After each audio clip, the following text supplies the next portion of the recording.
أشهد أن لا إله إلا الله وحده لا شريك له وأشهد أن محمدا عبده ورسوله أما بعد فأعوذ بالله من الشيطان الرجيم بسم الله الرحمن الرحيم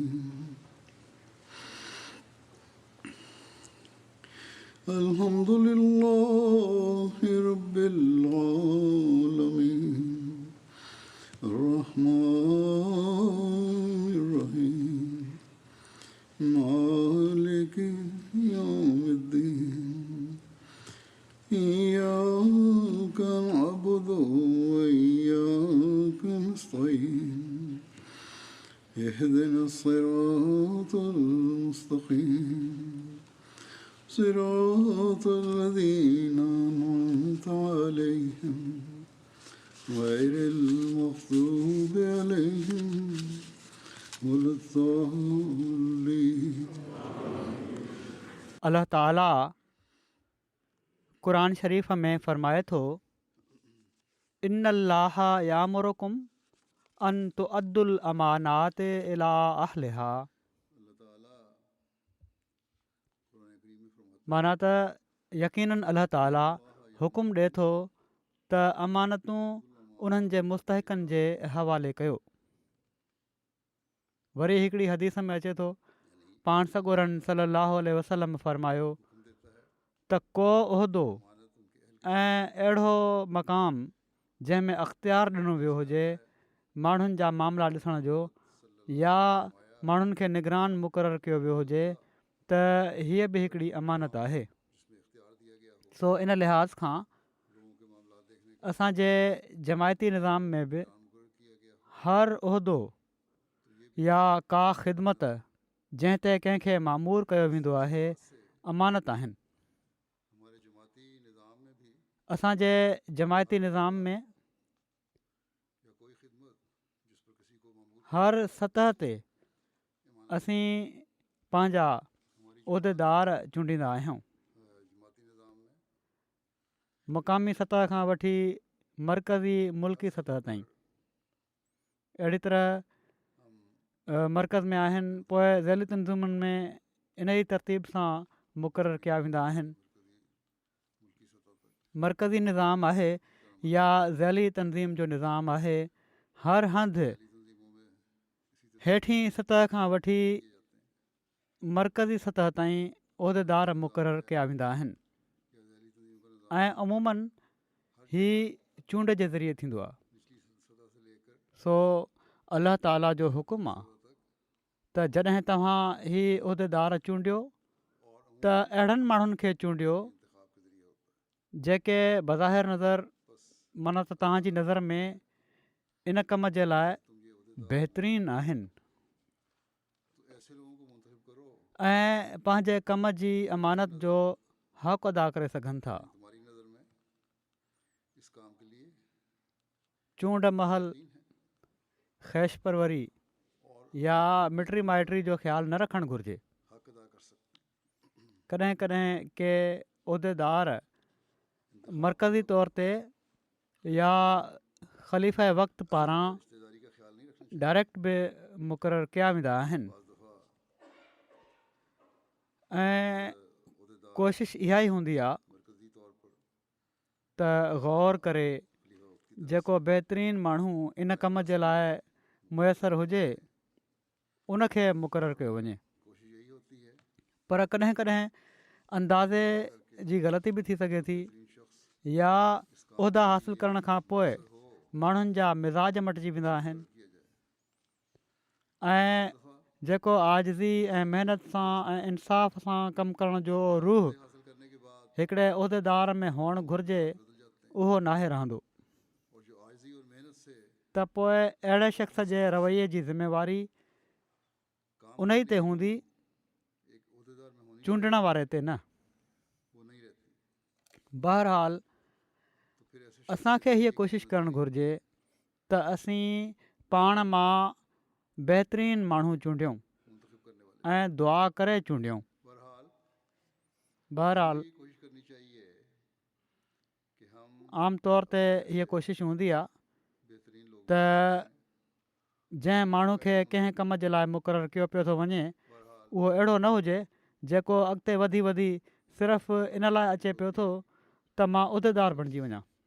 किसी काम के लिए मुकर्रर किया जा रहा है, जेकॾहिं कॾहिं तो ऐसा ना हो अहिड़े शख़्स जो नालो जो आगे बढ़ जमात जे माण्हुनि तरफ़ां इसलिए कंहिं उहिदे जे लाइ तजवीज़ थी अची बि वञे त मर्कज़ खे या ख़लीफ़े वक़्त खे ऐसे शख्स का नाम जेकॾहिं उन जे हालात जी ख़बर हुजे के अफराद की त उनखे कमु नाहे ॾिनो वेंदो। तजवीज़ होकर आ भी जाए ऐं हीअ ॻाल्हि तो मरकज़ को हू बहू पाण सॻोरन सल्लल्लाहु अलैहि वसल्लम जे इरशाद जे मुताबिक़ आहे। उसके हालात का पता हो हिकिड़ी रिवायत आहे तो उसे त पाण सॻोरन सल्लल्लाहु अलैहि वसल्लम जे साम्हूं ॿ माण्हू आया आ हज़रत ऐं चयाऊं त असांजे हवाले फलाणो कमु कयो वञे, असां इन जा हक़दार आहियूं।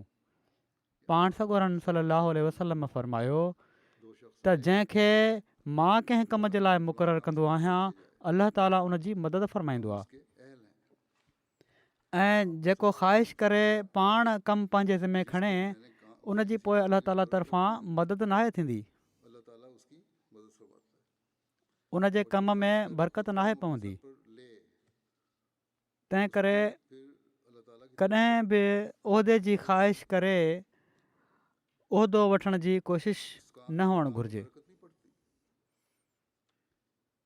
इसलिए हा, कभी दीन जी ख़िदमत जो शौक़ु ज़रूरु हुअणु घुरिजे त मूंखे मौक़ो मिले त मां दीन जी ख़िदमत कयां ऐं हीअ ख़िदमत कंहिं बि रंग में मिले इन खे बजा आणण जे लाइ भरपूर कोशिशि करणु घुरिजे। मुझे मौका मिले सो जरूर इन करूँ। उहिदे जी ख़्वाहिश करणु, किसी भी रंग में मिले कंहिं कम जो निगरान बणिजी उन खे करण जी ख़्वाहिश करणु बस पसंदीदा नाहे। ओहदे की ख्वाहिश करना किसी हा, काम की ख़िदमत जो जज़्बो हुअणु घुरिजे निगरान बनकर तोड़े उहो कंहिं बि रंग में हुजे। करना ही पसंदीदा ॻाल्हि आहे। पसंदीदा सो ही ॻाल्हियूं हाँ चूंडण वारनि खे बि हमेशह साम्हूं रखणु घुरिजनि। होना चाहिए चाहे वो क़ुर शरीफ़ जे हुकुम खे ऐं पाण सॻोरन सल्लल्लाहु अलैहि वसल्लम जे इरशाद खे बातें हमेशह साम्हूं रखणु घुरिजे वालों को भी त तव्हांजी नज़र में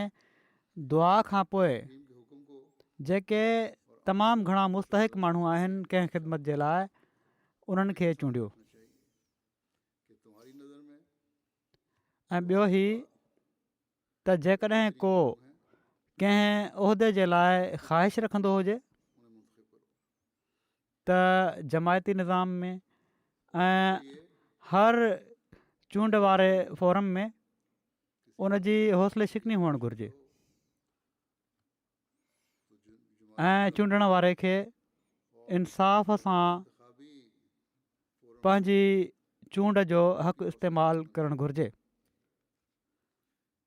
मुंतखब करने वाले को उमूमन चूंड जो ही तरीक़ो आहे त मुल्की मरकज़ी सतह ते उहिदेदारनि खे चूंडण जी राय चूंड जे नतीजनि सां ख़लीफ़े वक़्त खे पेश कई वेंदी आहे कि मुल्की मरकज़ी सतह पर ऐं ख़लीफ़े वक़्त खे अख़्तियार आहे करने की राय त हू तोड़े कसरत राय सां पेश कयल नाले खे चूंडे या कंहिं और खलीफा वक्त को इख्तियार है घटि वोट हासिलु करण वारे खे चूंडे। चाहे कसरत राय से पेश किए हुए नाम को मुंतखब कॾहिं कॾहिं कुझु अहिड़ा हालात ऐं उन शख़्स जे बारे में कुझु मालूमात वाले को जो मर्कज़ ऐं ख़लीफ़े वक़्त खे इल्मु हूंदो आहे ऐं आम माण्हू खे नाहे हूंदो ऐसे हालात त बहरहाल और उस शख्स हीअ ज़रूरी नाहे को मालूम त कसरत राय वारे खे ज़रूरु चूंडियो वञे। को इल्म होता है और आम आदमी को नहीं। अहिड़ी तरह मुल्की तो बहरहाल जमायतुनि जूं जेके चूंडूं आहिनि ये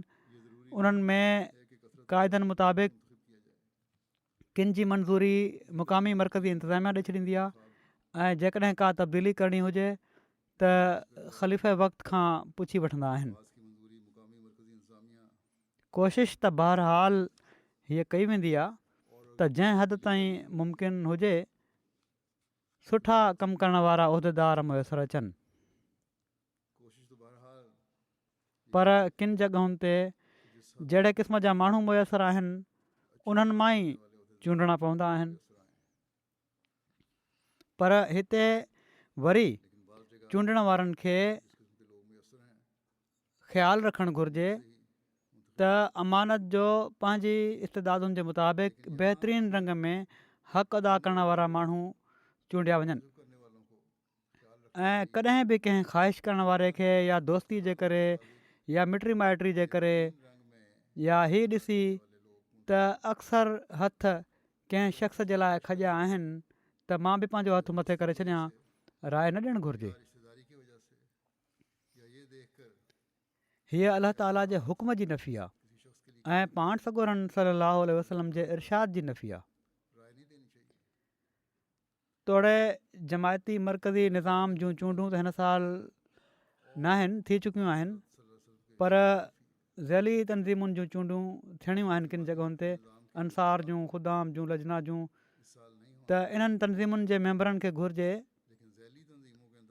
त जेके बि चूंड करण वारी मजलिस जा मेंबर बणिजनि उहे अलाह ताला जे हुकुम जे मुताबिक़ पंहिंजी राय ॾियण जो हक़ु इस्तेमालु कनि ऐं दुआ खां पोइ ऐं इंसाफ़ सां पंहिंजी नज़र में बहितरीन शख़्स जी सिफ़ारिश ख़लीफ़े वक़्त खे पेश कनि। जेकॾहिं असीं इंसाफ़ सां पंहिंजे इन फ़र्ज़ खे सर अंजाम ॾियण वारा बणिजी वेंदासीं त तॾहिं ई जमायती तरक़ी में असांजो किरदारु मुस्बित थींदो ऐं असीं अलाह ताला जी रज़ा हासिलु करण वारा थी वेंदासीं। इन सां गॾु ई मां उहिदेदारनि खे बि उन्हनि जी ज़िमेवारियुनि ॾांहुं तवजो ॾियाराइणु चाहियां थो। बेशक जमायती उहिदेदार चूंडिजी चुका आहिनि, पर उन्हनि खे पंहिंजियुनि ज़िमेवारियुनि जो अहसासु हमेशह हुअणु घुरिजे ऐं हमेशह ही ख़्यालु रखणु घुरिजे त अलाह ताला असांखे ख़िदमत जो मौक़ो ॾिनो आहे त उन जे फ़ज़लनि खे हासिलु करण जे लाइ असांखे हर क़िस्म जे ज़ाती मफ़ाद खां बाला थी करे पंहिंजे कम खे अलाह ताला जो राज़पो हासिलु करण जे लाइ सरअंजाम ॾियणु घुरिजे। किन उहिदेदारनि जे बारे में शिकायतूं ईंदियूं आहिनि त उन्हनि जे रवैयनि में आजिज़ी नाहे हूंदी ऐं अहिड़ो इज़हार हूंदो आहे जीअं इन उहिदे खां पोइ हू का ग़ैरमामूली शख़्सियत बणिजी विया आहिनि। मां हीअ त नथो चवां त फ़िरौनियत पैदा थी वई आहे, पर बहरहाल हू पंहिंजो पाण खे वॾो सम्झणु लॻी पवंदा आहिनि, ख़ासि तौर ते जन उहिदेदारनि खे नामज़द कयो वेंदो आहे ऐं उहे वाक़फ़े ज़िंदगी बि आहिनि। उन्हनि में जेकॾहिं हीअ ॻाल्हि पैदा थिए त हीअ बिल्कुलु बर्दाश्त जोगी नाहे। किन वाक़फ़ीन ज़िंदगी खे जनरल सेक्रेटरी बणायो वियो त उन्हनि जे बारे में शिकायत आहे त वॾो तकबर वारो रवैयो आहे, सलाम जो बि जवाबु न ॾींदा। अहिड़ा रवैया ॾेखारण वारा पंहिंजी इस्लाह कनि ऐं अलाह ताला जेको ख़िदमत जो मौक़ो ॾिनो आहे त ज़मीन ते निबड़नि ऐं हर ॿार वॾे सां प्यार ऐं आजिज़ी सां मिलनि।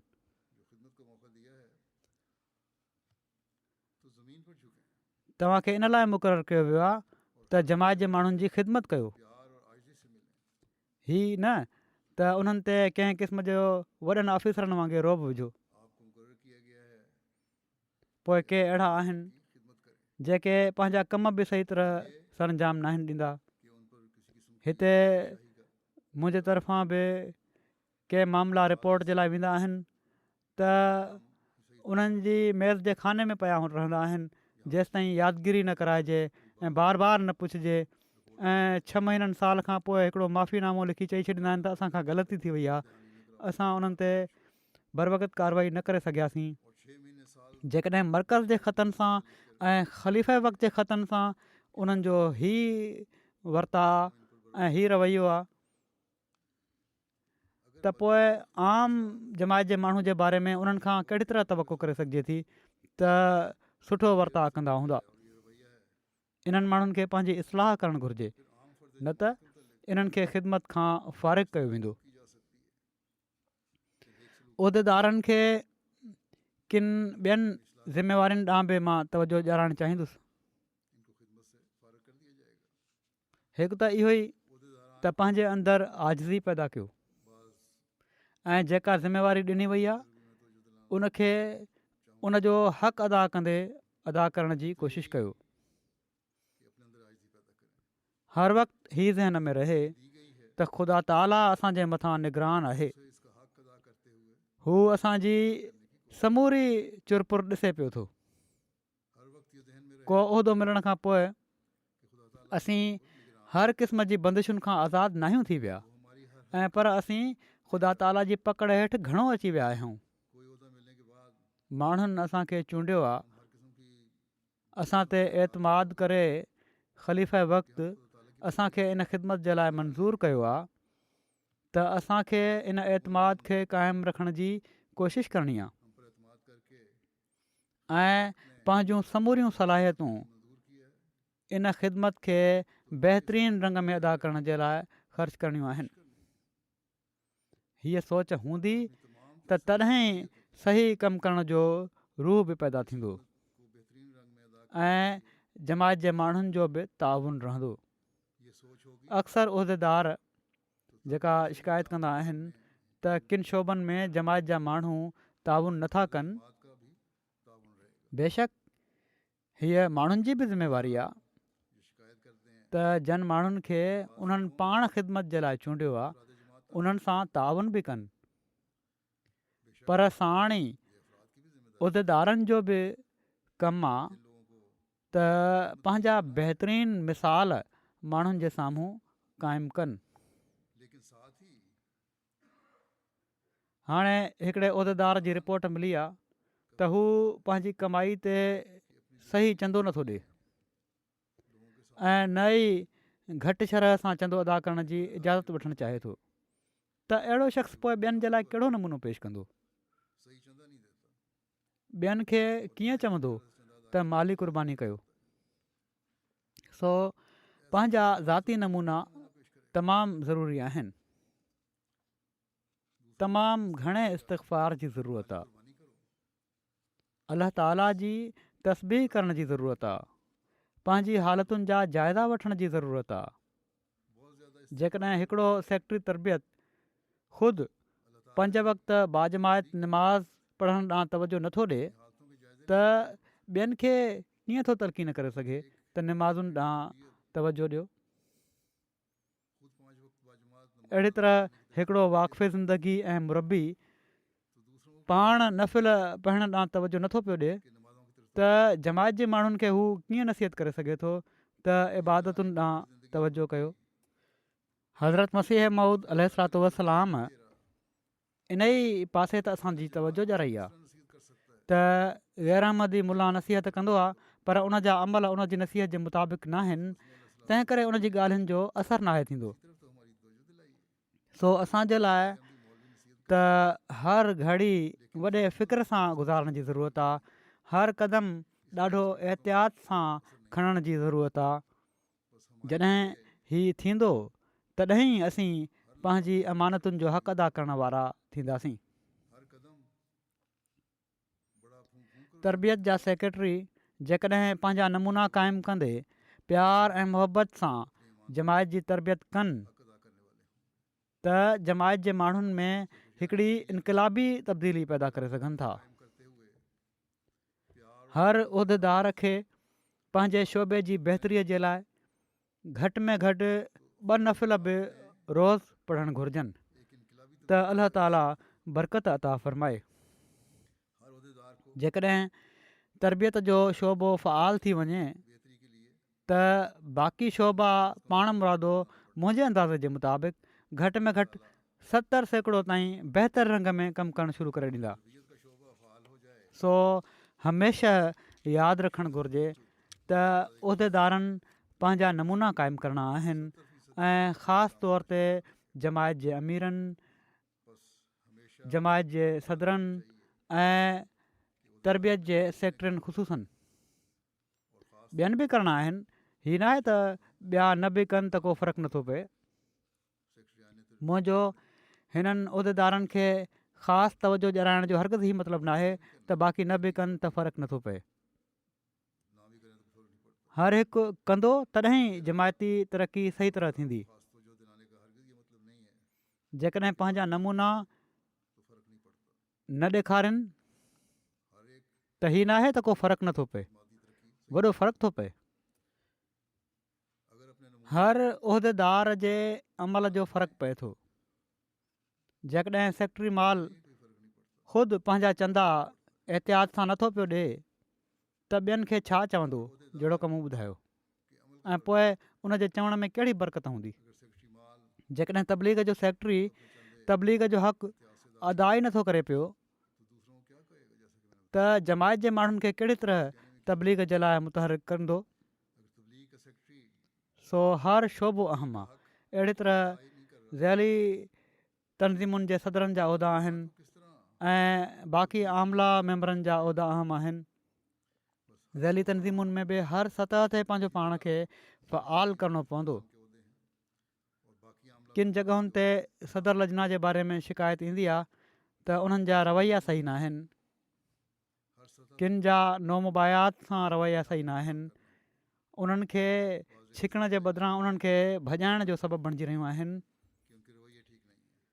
उन्हनि नोमुबायात खे वॾे ग़लति तरीक़े सां चयो वेंदो आहे त असां तव्हांजी इस्लाह कंदासीं, नहीं हो जाए उनको दौड़ाने का बायस बन जॾहिं त मुंहिंजे वेझो ख़ुदि अहिड़ी सदर लजना जी इस्लाह हुअणु घुरिजे। रंग में तरीके से कहा जाता है कि हम तुम्हारी ऐं हीउ इन लाइ थींदो आहे जो कुझु माण्हुनि वटि उहिदा मुस्तक़िल हलंदा रहंदा आहिनि। सदर लजना की इस्लाह होनी चाहिए लजना जूं मेंबर बि पंहिंजी चूंड में न आहिनि ॾिसंदियूं त केरु हक़दारु आहे ऐं केरु न आहे, उहदे मुस्तकिल चलते रहते जंहिंजे नतीजे में ख़राबियूं पैदा थींदियूं आहिनि, रात पोइ शिकायतूं ईंदियूं आहिनि। ऐं जॾहिं ख़राबियूं पैदा थियनि त ऐं पोइ माण्हुनि जे खराबियां पैदा होती ईमान खे नुक़सानु पहुचंदो आहे। फिर शिकायत आती जेकॾहिं चूंडण वारियूं और जब खराबियां ख़ुदि पंहिंजी राय ॾियण जो हक़ु लोगों के ईमान को ठोकर लगती इंसाफ़ सां ऐं अलाह ताला जो ख़ौफ़ रखंदे अदा नथियूं पियूं कनि है। त पोइ शिकायत बि न हुअणु घुरिजे। खुद अपना हक के राय सो चूंडुनि महल इंसाफ से और अमानतुनि जे हक़दारनि खे चूंडियो त शिकायतूं ख़तमु थींदियूं, न त असीं पंहिंजी इस्लाह नथा करे सघूं। बस इंतखाबात के वक्त उहिदेदारनि खे को मुंतखब करें मां हीअ बि चवंदुसि तो शिकायत ख़त्म होंगी त उहे वरना हम स्टेजुनि ते वेहण जे लाइ न आहिनि।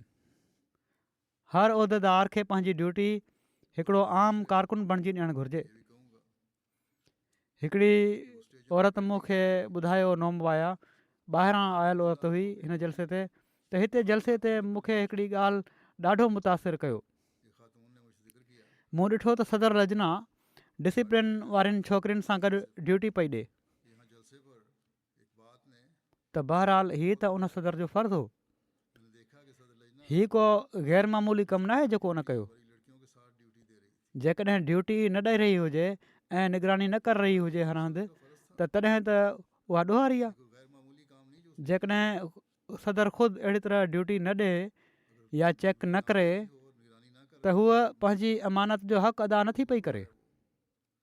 पर बहरहाल सदर खुद इस तरह जेके पंहिंजी चेक न करे अमानत जो हक़ अदा करण वारियूं उहिदेदार आहिनि, ईमानत उहे ॿियनि जी बि इस्लाह जो सबबु बणिजंदियूं आहिनि ऐं लजना में बणिजंदियूं आहिनि। जो अपनी सो हीअ सोच आहे जेका असांजे हर उहिदेदार में हुअणु घुरिजे दूसरों की त क़ौम जा सरदार उन जा ख़ादिम आहिनि। और लजना में बनती पाण सॻोरनि सलम जो इहो फ़रमान आहे। सोच है अहिड़ी तरह आम हालात में बि हर उहिदेदार जो हीअ बि कमु आहे त जमायत जे माण्हुनि सां ज़ाती राब्तो रखे उन्हनि सां ज़ाती तालुक़ु वधाइनि, आम हालात में भी हर उन्हनि जे ॾुख सुख में शामिलु थियनि। कि अफराद हर जमात से जमात जे माण्हुनि खे हीअ अहसासु पैदा कराइनि ज़ाती ताल्लुक़ बढ़ त निज़ाम जमात त हिक ॿिए सां हमदर्दी जा जज़्बात पैदा करण जे लाइ ऐं हिक ॿिए जो ख़्यालु रखण जे लाइ ठाहियो वियो आहे। कि निज़ाम जमात ईअं न आहे त को ऑफिसर आहे ऐं या को मातहत आहे, करने के लिए को वॾो आहे या को नंढो आहे,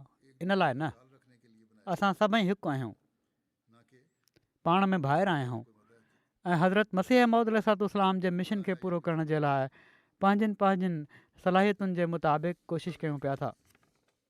भाई भाई हैं इहा ई सोच आहे जेका जमायत जे निज़ाम खे हिकिड़ो ख़ूबसूरत निज़ाम बणाए सघे थी ऐं इहा ई सोच आहे जेका असांखे अलाह ताला जे बि वेझो करे सघे थी। ऐं हीअ सोच न रखणु ऐं इन जे ख़िलाफ़ु अमल करण सां असां अलाह ताला जी नाराज़गी बि पंहिंजे सर ते खणण वारा थींदासीं। हिकिड़ी रिवायत में अचे थो, हज़रत मोकिल बिन यसार बयानु कनि था त मां पाण सॻोरन सल्लल्लाहु अलैहि वसल्लम खे फ़रमाईंदे ॿुधो त जंहिंखे अलाह ताला माण्हुनि जो निगरान ऐं ज़िम्मेवार बणायो आहे, उहो जेकॾहिं माण्हुनि जी निगरानी, पंहिंजे फ़र्ज़ जी अदायगी ऐं उन्हनि जी ख़ैर खाही में कोताही करे थो त इन जे मरण ते अलाह ताला उन जे लाइ जन्नत हराम करे छॾींदो ऐं उनखे बेश्त नसीब न कंदो। सो ही तमामु वॾो अंज़ार आहे, वॾे ख़ौफ़ जो मक़ाम आहे, वॾे फ़िक्र वारी ॻाल्हि आहे। वरी हिकिड़ी रिवायत में अचे थो, पाण सॻोरन सल्लल्लाहु अलैहि वसल्लम फ़रमायो आहे त तव्हां मां हर हिकु निगरान आहे ऐं उनखां पंहिंजी रैयत जे बारे में पुछाइणो थींदो। हीअ डिघी रिवायत आहे, ॿियनि जॻहियुनि जो बि ज़िक्र आहे निगराननि जो। हिते पर पंहिंजो जेको लाॻापियल आहे हिसो उहो मां पढ़ी थो छॾियां। फ़रमाइनि था त अमीर बि निगरान आहे, माना त उहिदेदार बि, इन में उहिदेदार बि शामिल आहिनि, उहे निगरान आहिनि ऐं हर हिक खां पंहिंजी रैयत जे बारे में पुछाइणो थींदो। रैयत मां मुराद उहे माण्हू न आहिनि जिन ते हुकूमत कई वेंदी आहे, ऐं पर उहे माण्हू आहिनि जंहिंजी मदद करण जी, उन्हनि जी इस्लाह जी, उन्हनि जी बहितरी जी ज़िमेवारी विधी वई आहे। सो इन ई हदीस में मिसाल ॾिनो वियो आहे, मुड़ुसु निगरान आहे पंहिंजे घर जो, औरत निगरान आहे पंहिंजे ॿारनि जी, त हुकूमत करण जे लाइ त नाहे निगरान, उन्हनि जी तरबियत जे लाइ, उन्हनि जी बहितरी जे लाइ, मनसूबा ठाहिण जे लाइ, उन्हनि जूं ज़रूरतूं पूरियूं करण जे लाइ निगरान आहे। सो जेकॾहिं हीअ ज़िमेवारी अदा नथा पिया कनि त पाण सॻोरन सल्लल्लाहु अलैहि वसल्लम जे इरशाद जे मुताबिक़ बेश्त हराम थी थो वञे। सो उहे माण्हू जिन खे निगरान बणायो वियो आहे, उहिदेदार बणायो वियो आहे, जेकॾहिं कम सरंजाम नथा पिया ॾियनि सही तरह ऐं पंहिंजे इलाइक़े में सिर्फ़ु ख़लीफ़े वक़्त जा नुमाइंदा बणिया वेठा आहिनि, फ़क़ति नाले में नुमाइंदा, उहे ख़लीफ़े वक़्त खे बि बदनाम कनि पिया था ऐं ख़लीफ़े वक़्त खे बि गुनाहगार बणाए रहिया आहिनि। जहिड़ो की मूं मिसाल ॾिनो हुयो, रिपोर्टूं महीननि जा महीना न आहिनि मोकिलींदा। हाणे अहिड़नि माण्हुनि जे बारे में मूं वटि इन खां अलावा ॿियो को हल न आहे त जेकॾहिं हक़ीक़त में हू पंहिंजी इस्लाह नथा कनि त उन्हनि खे ख़िदमत खां फ़ारिग़ कयो वञे ऐं मां पोइ उन्हनि जे गुनाहनि में शामिलु न थियां। सो मां बि अलाह ताला खां इस्तिग़फ़ार कयां थो, ही माण्हू बि इस्तिग़फ़ार कनि ऐं पंहिंजी इस्लाह कनि। अलाह ताला करे त ख़िलाफ़त अहमदिया खे हमेशह अहिड़ा सुल्तान नसीर था थियनि जेके पंहिंजनि ज़िमेवारियुनि खे सम्झंदे पंहिंजा कम सरंजाम ॾियनि। सिर्फ़ु इहो न त उहिदा वठण जे लाइ उहिदा संभाला हुजनि। हीअ बि हिकिड़ी वॾी तवजो तलब ॻाल्हि आहे जंहिंजे बारे में पाण सॻोरन सल्लल्लाहु अलैहि वसल्लम जो ही इरशाद आहे त जेको शख़्स मुस्लमाननि जे इज्तिमाही मामलनि जो ज़िम्मेवार हुजे, अलाह ताला उन जूं ज़रूरतूं ऐं मक़सद पूरा न कंदो जेसि ताईं हू माण्हुनि जूं ज़रूरतूं पूरियूं न करे। सो जिथे हीअ ज़िमेवारी ख़लीफ़े वक़्त जी आहे, उते हिननि सभिनी उहिदेदारनि जी बि आहे जेके ख़लीफ़े वक़्त जा पंहिंजनि पंहिंजनि जमायतुनि में नुमाइंदा आहिनि ऐं हीअ तमामु वॾी ज़िमेवारी आहे उहिदेदारनि ते।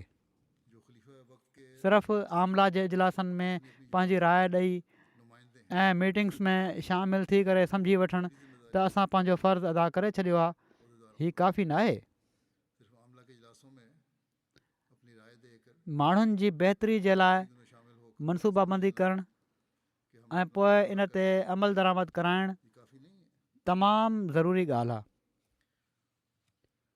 ऐं जेके वसीला असां वटि आहिनि उन जे अंदरि रहंदे जेको बहितरीनु हल माण्हुनि जूं ज़रूरतूं पूरियूं करण जो थी सघे थो उहो असांखे कढणु घुरिजे। इन जे लाइ दुनिया जूं ज़रूरतूं पूरियूं करण जे लाइ उमिरि आमा जो शोबो बि आहे ऐं सनत व तिजारत जो शोबो बि आहे ऐं अहिड़ी तरह ज़ैली तनज़ीमुनि खे इन जे लाइ पंहिंजो फ़आल किरदारु अदा करणु घुरिजे। बेशक असां वटि वसीला घटि आहिनि पर जेके आहिनि उन्हनि जो बहितरीनु इस्तेमालु सही मनसूबाबंदी सां केतिरनि जी मदद करे सघनि था। हिकिड़ो शोबो जेको अॼुकल्ह तक़रीबन सभिनी जमायतुनि जे लाइ हिकिड़ो चैलेंज बणियलु आहे उहो रिश्ता नाता जो शोबो आहे। इन जे लाइ तमामु वसी मनसूबाबंदी जी ज़रूरत आहे। जमायती निज़ाम खे बि ज़ैली तनज़ीमुनि जे निज़ामनि खे बि हिक ॿिए सां रलिजी ही कमु करिणो पवंदो। हिते वरी जमायती ऐं ज़ैली तनज़ीमुनि जे तरबियत जे शोबे खे बि ॾाढो फ़आल करण जी ज़रूरत आहे। वरी इन ई शोबे ॾांहुं ॻाल्हि लड़ी थी वञे। जेकॾहिं असांजे नौजवाननि जी सही तरबियत हुजे त असीं पाण सॻोरनि सलाहु वसलम जे इन इरशाद खे हमेशह साम्हूं रखूं त रिश्ते जे मामले में दौलत ख़ानदान ऐं सूंहं जे बदिरां दीन खे फ़ोकियत ॾियो। जेकॾहिं हीअ असांजी तरजीह थी वेंदी त पोइ छोकिरा बि ऐं छोकिरियूं बि पंहिंजी दीनी हालतुनि खे बहितरु करणु ऐं ख़ुदा ताला सां तालुक़ु जोड़ण खे तरजीह ॾींदा ऐं अहिड़ी तरह असां पंहिंजी अचण वारनि पीढ़ियुनि खे महफ़ूज़ करे सघंदासीं। न त अॼुकल्ह दजाल जेके चालू हले पियो थो उनखां मामूली कोशिशुनि सां बचणु तमामु ॾुखियो आहे। इन जे लाइ त तमामु वसी मनसूबाबंदी करणी पवंदी।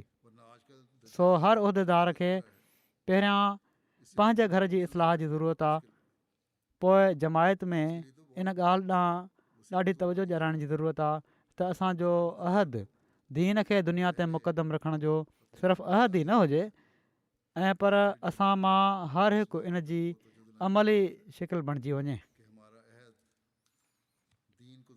जॾहिं हीउ थींदो तॾहिं असीं दजाल जो मुक़ाबिलो करे सघंदासीं, पंहिंजे नसुलनि खे बचाए सघंदासीं, पंहिंजे अहदनि जी बि हिफ़ाज़त करे सघंदासीं, इन्हनि जो हक़ अदा करे सघंदासीं ऐं पंहिंजी अमानतुनि जो बि हक़ अदा करे सघंदासीं। सो दुनिया जी समूरी जमायतुनि जी मुल्की ऐं मुक़ामी आमला ऐं अहिड़ी तरह ज़ैली तनज़ीमुनि खे इन बारे में वॾे सोच वीचार ऐं हिकिड़े लाइ अमल जी ज़रूरत आहे त जीअं पंहिंजी अमानतुनि जो हक़ अदा करे सघनि। जहिड़ो की मूं मिसाल ॾिनो हुयो उमूर आमा जे कम जो थोरो मुख़्तसिर, असांजे निज़ाम में उमूर आमा जो बि हिकिड़ो शोबो आहे ऐं हिन शोबे खे बि तमामु अहम सम्झियो वेंदो आहे ऐं आहे बि, पर उमूमनि हीउ तासुरु पैदा थी वियो आहे त इन शोबे जो कमु माण्हुनि खे सज़ाऊं ॾियाराइणु या सख़्तीअ सां माण्हुनि खे तंबीह करणु आहे। उमूर आमा जे शोबे में कमु करण वारनि माण्हुनि खे पतो हुअणु घुरिजे दुनिया में हर हंधि त इन्हनि जो सिर्फ़ु एतिरो ई कमु न आहे, हीउ त कम जो हिकिड़ो हिसो आहे ऐं सख़्तीअ सां तंबीह करणु त बहरहाल हिननि जो कमु न आहे। हीअ त हिकिड़ी इंतिहा हूंदी आहे जिथे सज़ा तौरु सिफ़ारिश कई वेंदी आहे जॾहिं ॿियो को हल न हुजे।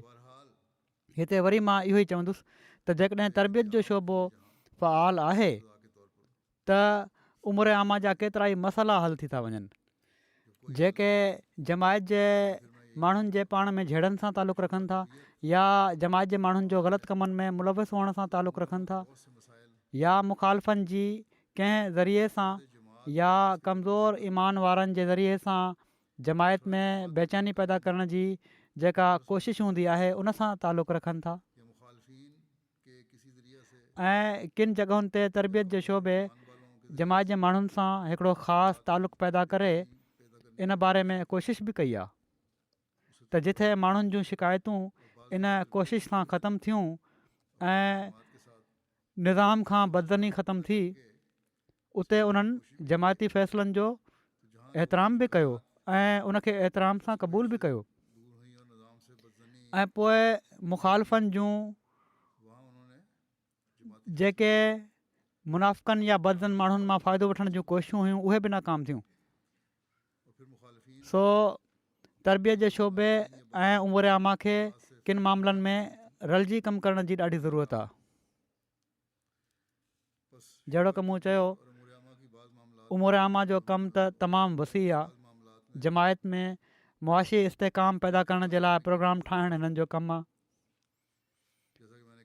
जमायत जे माण्हुनि खे नौकिरी ऐं ॿियनि रोज़गार जे ज़रियनि जे लाइ रहनुमाई करणु मदद करणु इन्हनि जो कमु आहे। ख़िदमत ख़ल्क़ जे कमनि खे सरंजाम ॾियणु हिननि जो कमु आहे। प्यार ऐं मुहबत सां सम्झाए झेड़नि खे ख़तमु कराइणु हिननि जो कमु आहे वग़ैरह वग़ैरह। पर बहरहाल क़ज़ाई मामलनि में उमिरि आमा खे दख़ल नाहे त फ़ैसिला करणु शुरू करे ॾियनि। हा, क़ज़ा जे फ़ैसिलनि जी तनफ़ीज़ कराइणु हिननि जो कमु आहे। पर इन में फ़ैसिले खां पोइ जेकॾहिं का धुर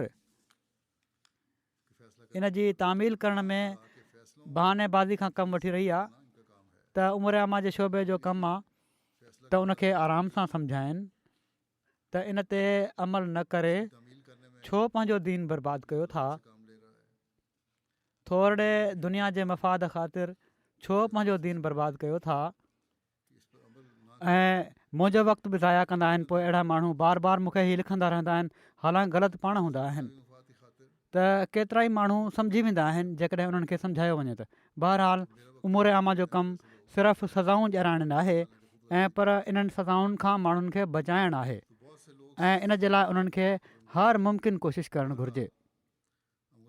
जेकॾहिं किथे ग़लति कमु थींदे ॾिसनि या सम्झनि त इन सां जमायती मफ़ाद खे नुक़सानु पहुची सघे थो त फ़ौरन तरबियत जे शोबे खे साण रलाए मुरबियुनि जी मदद बि हासिलु करे जिथे जमायती मफ़ाद जी हिफ़ाज़त कंदा उते माण्हुनि जा ईमान बचाइण जी बि कोशिशि कंदा ऐं हीअ करणु घुरिजे।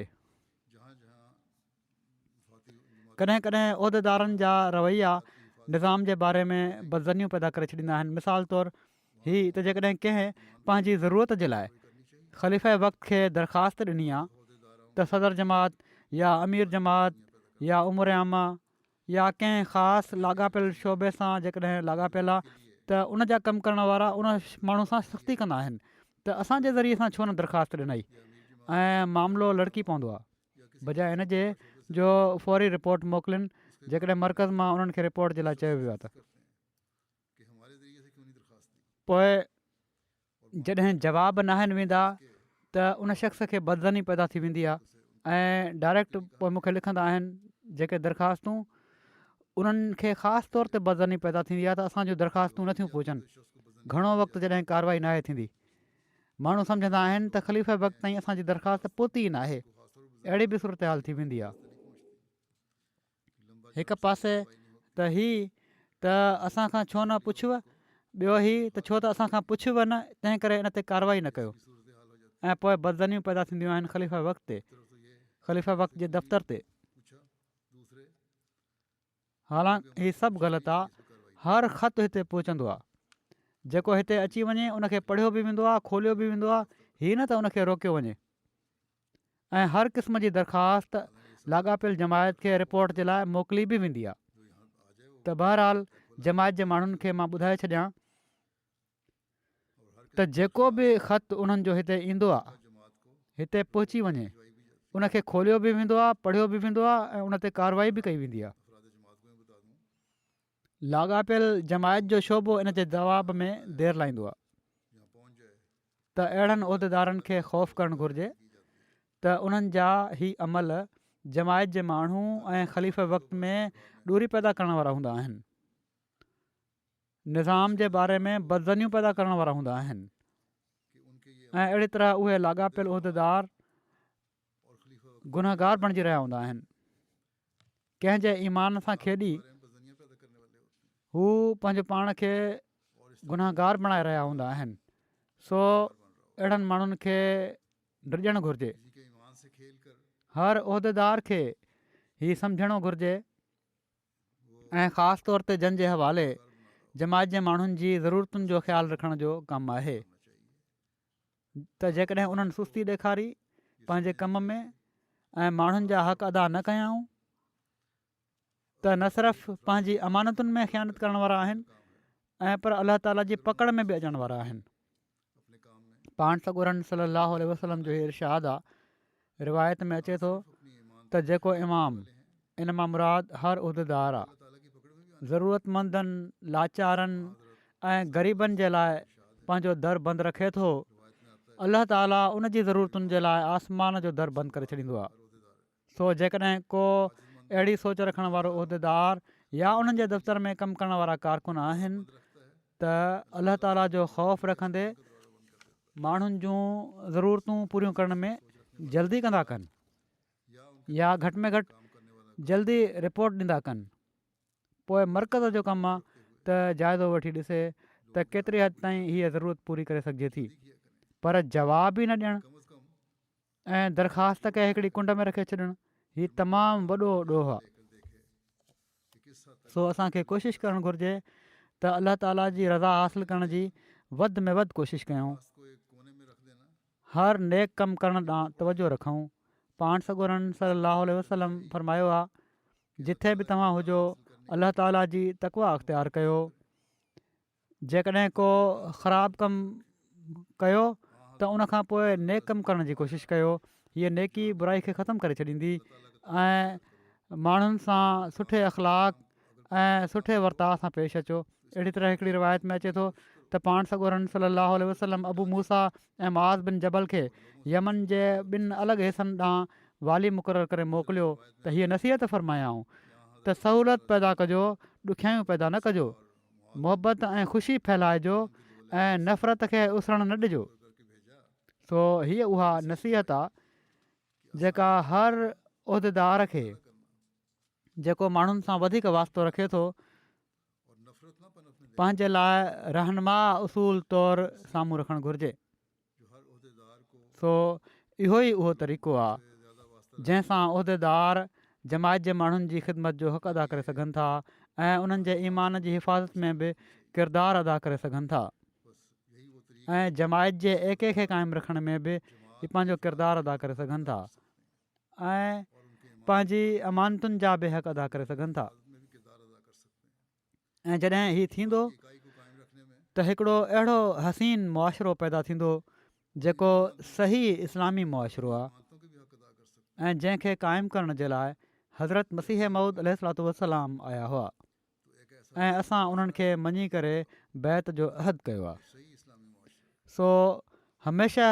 उहिदेदार हीअ ॻाल्हि यादि रखनि त जमायत जे माण्हुनि उन्हनि खे चूंडियो आहे या आईंदा चूंडींदा त इन लाइ त हू पंहिंजनि अमानतुनि जो हक़ अदा कनि, ये बात याद रखें पर जेकॾहिं उन्हनि पंहिंजी सोच सां ने उन्हें मुंतखब किया है चूंडण वारनि आइंदा करेंगे पंहिंजी सोच सां नाहे बि चूंडियो कि वो अपनी ईमानतों को त हाणे उहिदेदारनि जो कमु आहे त अलाह ताला उन्हनि जे हवाले जेके अमानतूं करे छॾियूं आहिनि उन्हनि जो हक़ अदा कनि सोच के साथ इंतखाब ऐं पंहिंजा फ़र्ज़ नेक नियती सां अदा कनि, अब ओहदेदारों का काम है अलाह ताला जो ख़ौफ़ दिलि में रखंदे अदा कनि, अलाह ताला जी रज़ा हासिलु करण जे लाइ अदा कनि, ख़लीफ़े वक़्त जो सुल्तान नसीर बणिजंदे अदा कनि, अल्लाह ताला का खौफ वधि में वधि माण्हुनि जे ईमाननि जी मज़बूती ऐं उन्हनि खे फ़ाइदो पहुचाइण जे लाइ अदा कनि। खलीफा वक्त का ऐं जॾहिं हीअ सोच रखंदव ऐं इन सोच सां पंहिंजा फ़र्ज़ अदा कंदव की मजबूती त अलाह ताला तव्हांजे कमनि में बि बरकत विझंदो ऐं हर मौक़े ते मुईन ऐं मददगार बि थींदो। और इस सोच के साथ जेकॾहिं हीअ नाहे त असीं तक़वा खां परे हटण वारा थींदासीं, बरकत डालेगा ख़ुदा ताला सां बि ख़यानत करे रहिया हूंदासीं, ख़लीफ़े वक़्त सां बि ख़यानत करे रहिया हूंदासीं ऐं जिन माण्हुनि एतमाद कयो हुयो सही या ग़लति उन्हनि जे ईमाननि खे बि नुक़सानु पहुचाइण वारा थींदासीं। ताला से भी खयानत कर रहे हैं हज़रत अक़दस मसीह मऊद अलैहिस्सलातु वस्सलाम फरमाइनि था, मोमिन उहे आहिनि जेके पंहिंजी इमानतुनि ऐं अहदनि जो लिहाज़ रखंदा आहिनि माना त अमानत पूरी करणु ऐं वाइदो पालण जे बारे में का कसर तकवा ऐं एहतियात जी बाक़ी न आहिनि छॾींदा। जो अपनी ईमानतों और वरी हिकिड़े हंधि पाण फ़रमाइनि था इंसान जी पैदाइश में ॿिनि क़िस्मनि जा हुस्न आहिनि। कोई दक़ीक़ा तकवा हिकिड़ो हुस्न मामला माना त ॾेती लेती जी सुठाई, ऐं उहो हीअ आहे त इंसान ख़ुदा ताला जी सभिनी अमानतुनि ऐं अहद अदा करण में लिहाज़ रखे इंसान की त को अमल वधि में वधि उन्हनि जे बारे में ज़ाया न थिए अमानतुनि जा हक़ अदा करण में। की तमाम ईमानतों अहिड़ो ई लाज़मी आहे फ़रमाइनि था अहिड़ो ई लाज़मी आहे त इंसानु मख़लूक जी अमानतुनि ऐं अहदनि जे बारे में बि इहो ई लिहाज़ रखे, माना त हुकूकुल्ला ऐं हुकूकुल इबाद में तक़वा खां कमु वठे। ऐसा ही लाज़िम है जेको हुस्न मामला आहे, इंसान मखलूक की ईमान जेका ॾेती लेती जी सुठाई आहे, या हीअं चओ त रूहानी ख़ूबसूरती आहे। सो हर उहिदेदार खे हीअ ॻाल्हि यादि रखणु घुरिजे त असां पंहिंजे अंदरि रूहानी ख़ूबसूरती पैदा करणी आहे, ऐं असीं सभिनी खां वधीक हज़रत मसीह मऊद अलैहिस्सलाम जी इन्हनि ॻाल्हियुनि जा मुखातिब आहियूं, ख़ासि तौर ते उहिदेदार। खूबसूरती पैदा करनी हर अहमदी तक़वा ते हलणु ऐं दीन खे दुनिया ते मुक़दम करण जो अहद कंदो आहे, पर उहिदेदारनि ऐं उहे जंहिंजे हवाले जमायती ख़िदमतूं आहिनि उहे सभिनी खां वधीक इन ॻाल्हि जा मुखातिब ऐं ज़िम्मेवार आहिनि त पंहिंजे अहदनि ऐं अमानतुनि जी हिफ़ाज़त कनि। जेके असांजे हवाले ज़िम्मेवारियूं आहिनि उन्हनि खे तक़वा खां कमु वठंदे पंहिंजी समूरियुनि सलाहियतुनि सां अदा करण जी कोशिशि कयूं। अहदों और ईमान अलाह ताला असां सभिनी खे इन जी तौफ़ीक़ अता फ़रमाए। जिम्मेदारियां हैं उन्हें तकवा से काम लेते हुए अपनी तमाम तर सलाहियतों के साथ अदा करने की कोशिश करें। अल्लाह ताला हम सबको इसकी तौफीक अता फरमाए।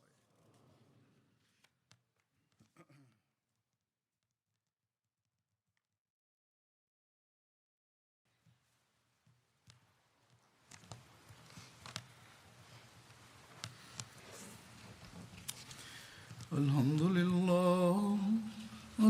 لله نحمده ونستعينه ونستغفره ونؤمن به ونتوكل عليه ونعوذ بالله من شرور أنفسنا ومن سيئات أعمالنا من يهده الله فلا مضل له ومن يضلل فلا هادي له ونشهد أن لا إله إلا الله ونشهد أن محمدا عبده ورسوله